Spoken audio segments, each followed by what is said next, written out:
Hello everyone, welcome to Neomentor's Daily Contemporary Issues. So ee roju contemporary issues lo manam 6 topics chuddam. Last one is very small.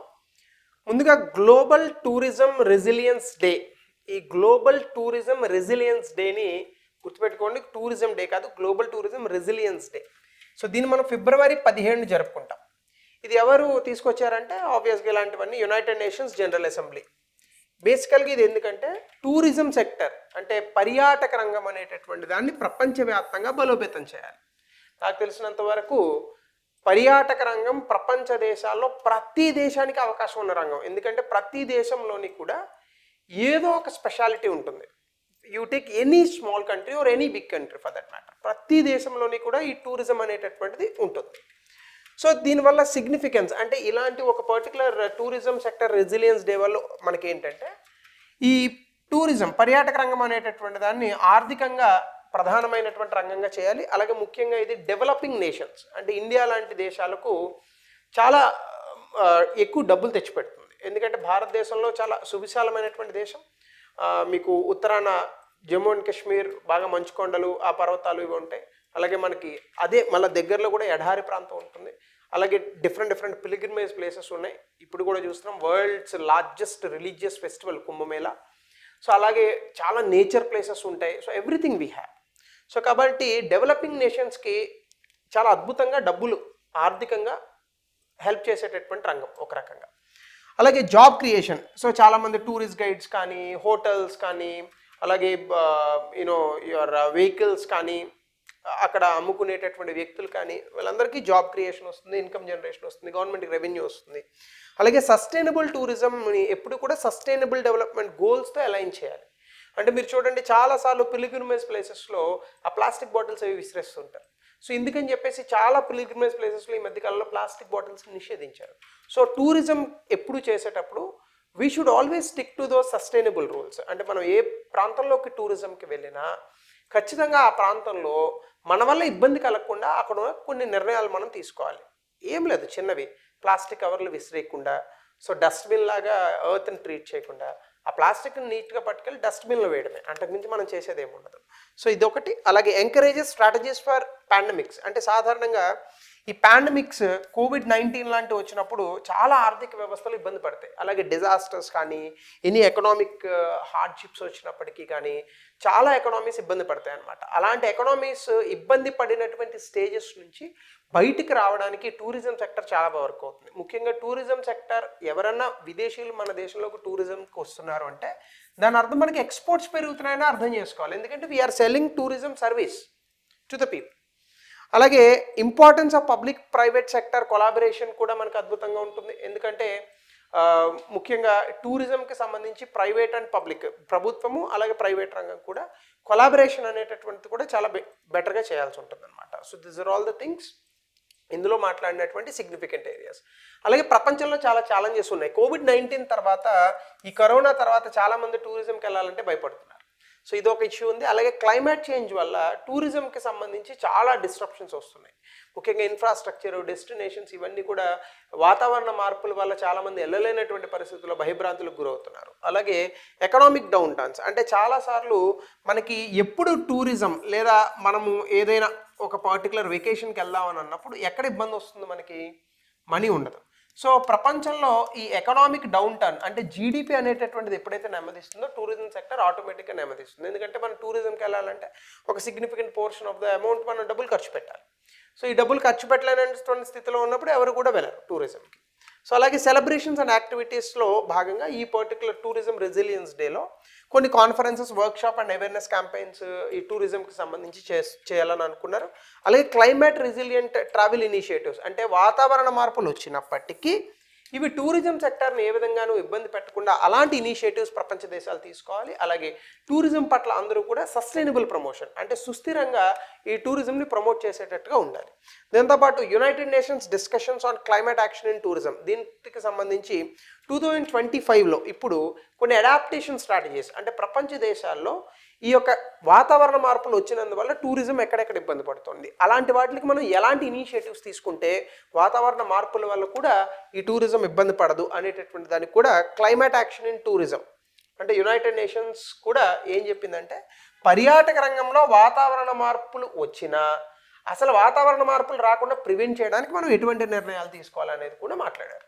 So ఇవన్నీ కూడా tourism resilience డేలో వచ్చినటువంటి అంశాలు. ఇందులో government role కూడా చెప్పారు. ప్రపంచంలో బెస్ట్ ప్రాక్టీసెస్ ఎక్కడ ఉన్నాయో, బెస్ట్ విధానాలు ఎక్కడ ఉన్నాయో, అలాగే దీనికి సంబంధించి నవకల్పనలు, పరిష్కార మార్గాలు అందరూ యాక్సెప్ట్ చేయాలి. అలాగే టూరిజంని డైవర్సిఫై చేయాలి. చాలా వరకు టూరిజం అంటే చూడండి, ఇండియాలో టూరిజం అంటే ఎక్కువగా nature places or pilgrimage places, ఇలా కాకుండా ఇంకా ఎక్కువ డైవర్స్ చేసేటటువంటి ప్రయత్నం చేయాలి. మెడికల్ టూరిజం ఇట్లాంటివి ఇప్పుడు ఇండియాలో మెడికల్ టూరిజం విపరీతంగా పెరుగుతుంది ఫారిన్ కంట్రీస్ నుంచి. అలాగే collaborations between public and private sector, ప్రభుత్వము ప్రైవేట్ రంగం మధ్య కొలాబరేషన్స్ కూడా పెంచాలి. ఇవి మాట్లాడుకున్నారు. సో డెఫినెట్గా these are all things useful for the exam. Second topic వచ్చేసి రూటాగే అంటే రూరల్ టెక్నాలజీస్ యాక్షన్ గ్రూప్. దీనికి సంబంధించి రూరల్ స్మార్ట్ విలేజెస్ సెంటర్, ఈ పైన చెప్పిన రూరల్ టెక్నాలజీ యాక్షన్ గ్రూప్ నార్గా తీసుకుంటే స్మార్ట్ విలేజ్ సెంటర్స్ని ప్రవేశపెట్టాలని అనుకుంటున్నారు. ఇది హర్యానాలో ప్రిన్సిపల్ సైంటిఫిక్ అడ్వైజర్ ఈ పర్టికులర్ ప్రోగ్రామ్ని మధురాలో లాంచ్ చేశారు. మందౌరా. ఆబ్జెక్టివ్ ఏంటంటే రూరల్ క్వాలిటీ ఆఫ్ లైఫ్. సాధారణంగా మనకి జీవితం అనేటటువంటి దాంట్లో స్టాండర్డ్స్ ఆఫ్ లైఫ్ అని ఉంటుంది. అంటే జీవన స్థాయి ప్రమాణాలు. అమెరికాలో జీవన స్థాయి ప్రమాణాలు చాలా మెరుగ్గా ఉంటాయని చెప్తారు. యూకేలో జీవన స్థాయి ప్రమాణాలు చాలా మెరుగ్గా ఉంటాయని చెప్తారు. మీరు అలా అని ఇప్పుడు మళ్ళీ డిస్కషన్ పెట్టకండి, సార్ మన దేశం హెరిటేజ్ పరంగా, ఆప్యాయతలు అనురాగాల పరంగా అవన్నీ నేను ఒప్పుకుంటాను, నేను కాదని అనట్లేదు. ఎకనామికల్గా మాట్లాడితే ఇప్పుడు ప్రపంచంలో ఆర్థికంగా స్టాండర్డ్స్ ఆఫ్ లైఫ్ అంటే జీవన స్థాయి ప్రమాణాలు అంటే ట్రాఫిక్ లేకుండా, అందరికీ విద్యుత్ అందుబాటులో ఉంటూ, అందరికీ చదువు అందుబాటులో ఉంటూ, అలాగే వైద్యం అందుబాటులో ఉంటూ, ఇలాంటి జీవన స్థాయి ప్రమాణాల్లో కొన్ని దేశాలను మనం చెప్తూ ఉంటాం. మన దేశంలో కూడా జీవన స్థాయి ప్రమాణాలు అర్బన్ ఏరియాస్లో బాగుంటాయి, రూరల్ ఏరియాస్లో బాగుంటాయి. అయితే ఈ రూరల్ ఏరియాస్లో క్వాలిటీ ఆఫ్ లైఫ్ అనేటటువంటి దాన్ని పెంచడానికి అలాగే కమ్యూనిటీస్ అంటే రూరల్ ఏరియాస్లో ఉన్నటువంటి జనాలు ఎవరైతే ఉన్నారో వాళ్ళకి మంచి ఎంపవర్మెంట్ ఇవ్వడానికి సస్టైనబుల్ సొల్యూషన్స్ అంటే సుస్థిరపరమైనటువంటి లేదా సుస్థిర పరిష్కార మార్గాలను వెతకాలి. సో దీన్నే రూరల్ స్మార్ట్ విలేజ్ అని అంటారు. అయితే ఈ కాన్సెప్ట్లో మనం హై ఎండ్ టెక్నాలజీస్ వాడతాం, అంటే కటింగ్ ఎడ్జ్ టెక్నాలజీస్ వాడి ఇలా క్వాలిటీ ఆఫ్ లైఫ్ని పెంచాలి. సో ఈ కాన్సెప్ట్ని బేసికల్గా ఈ ప్రిన్సిపల్ సైంటిఫిక్ అడ్వైజర్ ఈ కాన్సెప్ట్ని 2003-2004లోనే తీసుకొచ్చారనమాట. ఇందులో ఏ ఫీచర్స్ ఉంటాయి ఈ స్మార్ట్ విలేజ్ సెంటర్లో? ఒకటి ఫిజికల్ ప్రెజెన్స్, అంటే లాంగ్ టర్మ్ టెక్నాలజీ సపోర్ట్ పంచాయతీ లెవెల్లో ఇవ్వడానికి 15 నుంచి 20 విలేజ్లని హెల్ప్ చేసేందుకు గాను 15 to 20 విలేజెస్కి హెల్ప్ చేసేందుకు గాను 12 టెక్నాలజీ ట్రాక్స్ అని ఉంటాయి. అంటే అందులో రకరకాలు ఉంటాయి. అగ్రికల్చర్లో టెక్నాలజీని హెల్ప్ చేసేందుకు గాను, అలాగే వేస్ట్ మేనేజ్మెంట్లో టెక్నాలజీకి హెల్ప్ చేసేందుకు గాను, అలాగే ఎడ్యుకేషన్ సెక్టార్లో టెక్నాలజీతో హెల్ప్ చేసేందుకు గాను ఇలా ఉంటాయి అన్నమాట. వీటిని మనం ఏమంటాము? Technology tracks. రకరకాల ట్రాక్స్ రకరకాల సెక్టార్స్తో ఉంటాయి అన్నమాట. లాంగ్ టర్మ్ సపోర్ట్ ఇస్తారు రకరకాల టెక్నాలజీని యూజ్ చేయడానికి. అలాగే మార్కెట్ యాక్సెస్. ఇప్పుడు రూరల్ ఏరియాస్లో మనకి ఫార్మర్స్ డిఫరెంట్ ప్రొడ్యూస్ అంటే రకరకాల ఆహార వస్తువుల్ని ఉత్పత్తి చేస్తూ ఉంటారు. వీటిని మార్కెట్స్తో కలపడం మనకి చాలా ఇబ్బంది. సో అలా కలపడానికి గాను ఆన్లైన్ ప్లాట్ఫామ్స్ని మనకి వీళ్ళకి అందిస్తే like open network digital commerce కానీ, లేదా అమెజాన్, అలాగే ఫ్లిప్కార్ట్ ఇట్లాంటివి, లేదా మార్కెట్ మిర్చి ఇట్లాంటివి కనుక మనం అందిస్తే ఏమవుతుందంటే వాళ్ళ ప్రొడ్యూస్ని ఇంకా ఎక్కువ మందికి అమ్ముకొని ఎక్కువ ఇన్కమ్ సంపాదించే అవకాశం ఉంటుంది. అలాగే స్కేలబిలిటీ అంటే 20 న్యూ సెంటర్స్ని తీసుకొచ్చి విమెన్ ఆంట్రప్రెన్యూర్స్ అంటే పారిశ్రామికవేత్తలను తయారు చేయాలి. ముఖ్యంగా అందులో విమెన్ తయారు చేయాలన్నమాట త్రూ టెక్నాలజికల్ ప్రోగ్రామ్స్ అనమాట. సో దాన్నే టెక్ప్రెన్యూర్స్ ప్రోగ్రామ్ అన్నారు. అంటే technology plus entrepreneur is equal to techpreneur. So ఇది మనము గుర్తుపెట్టుకోవాలి. అలాగే రోల్ ఆఫ్ టెక్నాలజీ. అయితే గ్రామీణ ప్రాంతాల్లో ఈ సాంకేతికత ఎటువంటి పాత్రను పోషించగలదు అని కనుక మనం చూస్తే అగ్రికల్చర్ ఇన్నోవేషన్ అంటే ముఖ్యంగా ఈ మధ్య కాలంలో అంటే 2014-15 ఆ ప్రాంతంలో electronics national agriculture market. National agriculture market అంటే ఏంటి? మీరు ఇండియాలో ఎక్కడైనా ఉండండి, మీరు ప్రొడ్యూస్ చేసినటువంటి అగ్రికల్చర్ ప్రొడ్యూస్ని త్రూ ఆన్లైన్ ప్లాట్ఫామ్ ద్వారా అమ్ముకోవచ్చు. That is called national agriculture market అనమాట. సో ఇట్లాంటి వాటిని, అలాగే ఆంట్రప్రెన్యూర్షిప్ అంటే ఈ కామర్స్ అంటే ఫ్లిప్కార్ట్ లాంటి వెబ్సైట్స్, లేదా 3D ప్రింటింగ్, వీటితో స్మాల్ బిజినెసెస్కి గ్లోబల్ యాక్సెస్ ఇవ్వాలి. అంటే ఇప్పుడు ఫర్ ఎగ్జాంపుల్ ఇండియాలో దొరికేటటువంటి చాలా వస్తువులను ప్రపంచవ్యాప్తంగా కొంటారు. ముఖ్యంగా రూరల్ ఏరియాస్లో అనుకుంటే mangoes they are very famous in India. So ప్రపంచంలో మ్యాంగోస్కి చాలా అద్భుతమైన డిమాండ్ ఉందన్నమాట. సో ఇట్లాంటి గ్లోబల్ మార్కెట్స్ని పరిచయం చేయడానికి ఆంట్రప్రెన్యూర్షిప్ని తీసుకురావాలి. సో మన దగ్గర ఉన్న వెబ్సైట్స్ ద్వారా ప్రపంచంలో ఉన్న వాళ్ళు మన దగ్గర నుంచి కొనుక్కునేటట్టుగా మనం అవకాశాలు కల్పించాలి. అలాగే ఎడ్యుకేషన్, ప్రధానమంత్రి ఈ విద్య, అలాగే స్వయం ఇలాంటి ప్రోగ్రామ్స్ వల్ల ఆన్లైన్ ఎడ్యుకేషన్, వీటితో కూడా క్వాలిటీ లెర్నింగ్ అనేది పెరుగుతుంది రూరల్ స్టూడెంట్స్కి. దీనివల్ల డిజిటల్ డివైడ్ తగ్గుతుంది. ఎందుకంటే అర్బన్ ఏరియాస్లో ఉన్న స్టూడెంట్స్ చాలా అద్భుతంగా డిజిటలైజేషన్ వాడుతున్నారు, రూరల్ ఏరియాస్లో ఉన్న వాళ్ళు వాడలేకపోతున్నారు. But thanks to 4G and 5G ఈ మధ్య కాలంలో అది బాగా పెరిగి డిజిటల్ డివైడ్ తగ్గింది. But still there are gaps. So వాటిని తగ్గించేటటువంటి విధంగా ఎడ్యుకేషన్, అలాగే ఫినాన్షియల్ ఇంక్లూజన్, అంటే అందరికీ మనము ఈ ఫినాన్షియల్ ఇంక్లూజన్, ఫినాన్స్ సెక్టర్ వల్ల వచ్చేటటువంటి బెనిఫిట్స్ అందరికీ అందాలి. దాంతోపాటుగా గవర్నమెంట్ ఏదైనా డైరెక్ట్ క్యాష్ బెనిఫిట్ ప్రోగ్రామ్స్ ఉంటాయి, డైరెక్ట్ క్యాష్ బెనిఫిట్ ట్రాన్స్ఫర్స్, ఇవి త్రూ ఆన్లైన్ మోడ్ డిజిటలైజేషన్ ద్వారా అందరికీ అందించగలుగుతాం. అలాగే ప్రధానమంత్రి జన్ ధన్ యోజన, సురక్ష బీమా యోజన, ఇవన్నీ ఫినాన్షియల్ ఇంక్లూజన్కి బెస్ట్ ఎగ్జాంపుల్. అలాగే వాటర్ మేనేజ్మెంట్, ఇప్పుడు నేషనల్ ప్రోగ్రామ్ ఆన్ యాక్విఫైర్స్ మ్యాపింగ్ ఉంది. సో మనం కనుక శాటిలైట్స్ వీటిని వాడి టెక్నాలజీతో ఎక్కడెక్కడైతే ఆక్విఫైర్స్ ఉన్నాయో మ్యాపింగ్ చేయగలిగితే గ్రౌండ్ వాటర్ రిసోర్సెస్ ఎంతవరకు ఉన్నాయి, సో ఇవన్నీ కూడా మనం ఐడెంటిఫై చేయొచ్చు. సో ఇట్లాంటి అన్ని అంశాలని కూడా మనం పట్టుకోవచ్చు. అలాగే ఇండియాస్ ఫస్ట్ ఇంటర్ టైడల్ బయోబ్రిడ్జ్, ఇది థర్డ్ కాన్సెప్ట్. మీకు ఇంటర్ టైడల్ ఏరియా అంటే ఆల్రెడీ తెలుసు. ఇంటర్ టైడల్ జోన్ అంటే ఏంటంటే ఎక్కడైతే సముద్రం ల్యాండ్ని మీట్ అవుతుందో దాన్ని ఇంటర్ టైడల్ జోన్ అని అంటారు. ఒక రకంగా చెప్పాలంటే బీచ్ అని అనుకోండి. ఇది submerged during high tide, exported during low tide. అంటే దాని అర్థం ఏంటి? హై టైడ్ బాగా పెద్ద అల వచ్చినప్పుడు ఇది మునిగిపోతుంది, తక్కువ అల వచ్చినప్పుడు పైకి తేలుతుంది. దీన్ని ఇంటర్ టైడల్ జోన్ అని అంటారు. అయితే ఇక్కడ coastal conservation foundation, east coast conservation team, వీళ్ళిద్దరూ కలిసి organisations India's first inter tidal బయోబ్రిడ్జ్ని ఏర్పాటు చేశారు. ఇది ఒక సిటిజన్ సైన్స్ ఇనిషియేటివ్. అయితే ఇందులో ఏం కనుగొన్నారు అంటే సూడోసెరస్ బిఫాస్కియా, అంటే ఏదో అనుకున్నారు గబుక్కుని. ఇది ఒక గొంగల పురుగులా ఉంటుంది, ఇలా ఉండి దీని హెడ్ ఏమో ఇట్లా ఉంటుంది. హెడ్ ఒక గొంగర పురుగులా ఉంటుంది. కాకపోతే మీకు గొంగల పురుగుకి ఒంట్లో ముళ్ళుగా ఉంటాయి, దీనికేమో సాఫ్ట్గా బ్లాక్, వైట్, రకరకాల కలర్స్లో చాలా సాఫ్ట్గా ఉంటుందన్నమాట దాని యొక్క బాడీ. సో దీన్ని ఫ్లాట్ వామ్ అని అంటారు. ఇది for the first time Andhra Pradesh కోస్ట్లో కనుగొన్నారు. అది ఏంటి ఈ పర్టికులర్ మనం చూసినటువంటి బయోబ్రిడ్జ్ తాలూకు ఇంపార్టెన్స్ అనేది ముందు ఇంటర్ టైడల్ జోన్ చూద్దాం. సో ఇంటర్ టైడల్ జోన్ అంటే ఆల్రెడీ చెప్పాను కదా, ఓషన్ అండ్ ల్యాండ్ మీట్ అయ్యే చోటు. ఇక్కడ ఎక్స్ట్రీమ్ ఎకోసిస్టమ్ ఇది. ఎందుకు? ఈ ఏరియాలో ఉన్నటువంటి species must survive changes in moisture, అంటే మాయిశ్చర్ చేంజెస్ వచ్చినప్పటికీ సర్వైవ్ అవ్వాలి. నీరు వచ్చినా సర్వైవ్ అవ్వాలి, నీరు లేకపోయినా సర్వైవ్ అవ్వాలి. సో మాయిశ్చర్ మీద, టెంపరేచర్ మీద, స్ట్రాంగ్ ఓషన్ వేవ్స్ మీద ఇది ఆధారపడి ఉంటుంది. అలాగే సెలినిటీ. అయితే ఈ ఇంటర్ టైడల్ జోన్ అనేటటువంటిది మనకి చాలా ఇంపార్టెంట్. ఎందుకు? Vital for marine life. చాలా రకాల ఈ యొక్క జీవులు అనేటటువంటిది, లైక్ ఫిషెస్ కానీ రకరకాల క్రస్టాషియన్స్, క్రాబ్స్, ఇట్లాంటివన్నీ ఈ ప్రాంతాల్లోనే మనకి బ్రతుకుతాయి. సో అయితే ఈ పర్టికులర్ ఏరియాని మనం ప్రొటెక్ట్ కూడా చేయాలి. ఎందుకు? కోస్టల్ ఎరోజన్ అని ఉంటుంది. విపరీతంగా అలలు వచ్చి తీర ప్రాంతాన్ని కొడుతున్నాయి అనుకోండి, కోస్ట్ ఎరోడ్ అయిపోతుంది. సో అది జరిగితే త్వరగా సముద్రం మీదకి వచ్చేసేటటువంటి అవకాశం ఉంటుంది. సో కోస్టల్ ఏరియాస్లో అందుకే ఎంబాంక్మెంట్స్ అవి కడతారు. సో ఈ కోస్టల్ ప్రొటెక్షన్ అవి చేయాలి ఈ ఇంటర్ టైడల్ జోన్స్లో. అందుకే కదా మనకి ఇంటర్ టైడల్ జోన్స్ దగ్గరే ఎక్కువగా మనకి ఈ యొక్క మడ అడవులను వస్తూ ఉంటాయి కదా, చాలాసార్లు మనం చెప్పుకున్నాం.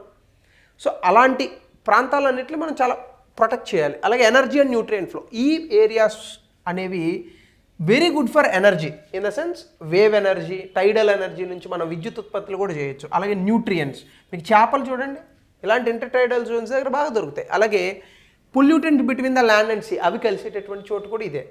సో కాబట్టి ఎనర్జీ అండ్ న్యూట్రియంట్ ఫ్లో అనేటటువంటిది కూడా ఇక్కడ మనకి కనిపిస్తుంది. అలాగే కార్బన్ సీక్వెస్ట్రేషన్, ఈ ఏరియా దగ్గరే మనకి చాలా అద్భుతంగా CO2ని తగ్గించే ప్రయత్నాలు చేయొచ్చు. ఎందుకంటే ఆ ఏరియాస్లోనే అట్మాస్ఫియర్లో ఉన్న CO2 వెళ్ళి సముద్రంలో కలుస్తుంది ఈజీగా.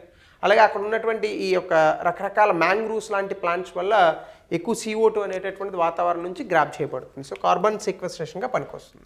అయితే ఈ ఇంటర్ టైడల్ జోన్స్కి ఈ మధ్యకాలంలో వాతావరణ మార్పుల వల్ల టెంపరేచర్స్ పెరిగిపోతున్నాయి. అప్పుడు ఇంటర్ టైడల్ జోన్ మీద దాని ఎఫెక్ట్ పడుతుందిగా. అలాగే ఈ మధ్యకాలంలో తుఫాన్లు చాలా బీభత్సంగా వస్తున్నాయి. అలాగే అనేటటువంటి ఆ ఎకో సిస్టమే థ్రెటన్ అవుతుంది because of the pollutants, food chains, ఇవన్నీ ఇబ్బంది పడతాయి. దీంతోపాటు హ్యూమన్ డిస్టర్బెన్సెస్, ఆయిల్ స్పిల్స్ వస్తున్నాయి, ఆయిల్ ట్యాంకర్ వస్తుంది సముద్రంలో పడిపోతుంది, ఇంటర్టైడల్ జోన్స్ దెబ్బతింటున్నాయి, టూరిజం వల్ల అక్కడ మొత్తం ప్లాస్టిక్ వేసేస్తున్నారు, అలాగే పొల్యూషను, సిటీలో ఉన్న వ్యర్థ పదార్థాలు అన్నీ వెళ్ళి అక్కడే కలుస్తాయి, అలాగే డెవలప్మెంటల్ యాక్టివిటీస్, ఆ ఏరియాలో ఏదో బీచ్ వ్యూ అని కడతారు, మొత్తం పాడు చేస్తున్నారు. సో దీనివల్ల ఇంటర్టైడల్ జోన్స్ అన్నీ కూడా ఎఫెక్ట్ అయ్యేటటువంటి ప్రమాదం ఉంది. దీనికి సంబంధించి ఆ టాపిక్. అలాగే మెటా తెలిసింది కదా, ఫేస్బుక్ వాళ్ళు ఒక ప్రాజెక్ట్ తీసుకొచ్చారు, దాని పేరు water worth. If you think internet between the countries అన్ని శాటిలైట్ నుంచి వస్తాయి అని అనుకుంటే ఇంక అంతకన్నా అమాయకత్వం లేదు. శాటిలైట్స్ నుంచి కాదు, కంట్రీస్కి మధ్య కింద లైన్స్ ఉంటాయి, సముద్రంలోంచి వెళ్తాయి ఆ లైన్స్. సో ఇట్లాంటివి ఉంటాయి. సో వాటిలో అండర్ గ్రౌండ్ కేబుల్స్ అని అంటాం, అండర్ సీ కేబుల్స్. సో అయితే ఇప్పుడు ప్రపంచంలోనే world's longest under sea cable సిస్టమ్ని డెవలప్ చేయబోతోంది మెటా. అయితే 50,000 కిలోమీటర్ల సబ్సీ కేబుల్స్ 5 కాంటినెంట్స్ని కలుపుతాయి. US, India, Brazil, South Africa etcetera వీళ్ళందరూ ఉన్నారు. ఒకసారి కాంటినెంట్స్ అని కంట్రీలు రాశారంటే అనుకోవచ్చు, ఆ కాంటినెంట్స్ మీద ఉన్న ఇంపార్టెంట్ కంట్రీస్ని రాస్తున్నారు అక్కడ, అంతే. ఆ కాంటినెంట్స్లోనే ఇంపార్టెంట్ కంట్రీస్ని కలుపుతారు. అంటే మీరు ఎలా తీసుకోవాలి, Asia, south America, north America, Africa, ఈ కాంటినెంట్స్ని కలుపుతూ ఇలాంటి ఇంపార్టెంట్ కంట్రీస్ని కలుపుతుంది. దీన్ని డెప్త్ ఆల్మోస్ట్ 7,000 మీటర్స్, అంటే సముద్రంలో 7 కిలోమీటర్ల లోతులో వీటిని తయారు చేస్తున్నారు. చాలా అద్భుతమైన బరియల్ మెథడ్స్ వాడతారు. బరియల్ మెథడ్స్ అంటే ఏంటి, ఈ కేబుల్స్ పైకి కనిపించవు, కింద కప్పెట్టేస్తారు వాటిని సముద్రంలోనే. సో దీనివల్ల ఏమైనా హై రిస్క్స్ వచ్చినా కూడా, ముఖ్యంగా షాలో వాటర్స్ అంటే తక్కువ లోతు ఉన్నటువంటి సముద్రాల దగ్గర ఏదైనా ప్రాబ్లమ్స్ వచ్చినా కూడా ఇవి పాడవకుండా ఉంటాయి. సో కనెక్షన్ అనేటటువంటి డిస్టర్బ్ అవ్వదు. దీని సిగ్నిఫికెన్స్ ఏంటంటే ప్రపంచంలో గ్లోబల్ డిజిటల్ కనెక్టివిటీ చాలా అద్భుతంగా పెరుగుతుంది. ముఖ్యంగా 3 న్యూ ఓషన్ కారిడార్స్లో, ఓషనిక్ కారిడార్స్ ఏవైతే ఇప్పుడు ఇందాక చెప్పిన కాంటినెంట్స్ ప్లేసెస్ ఉన్నాయో అద్భుతమైన డిజిటల్ కనెక్టివిటీ పెరుగుతుంది.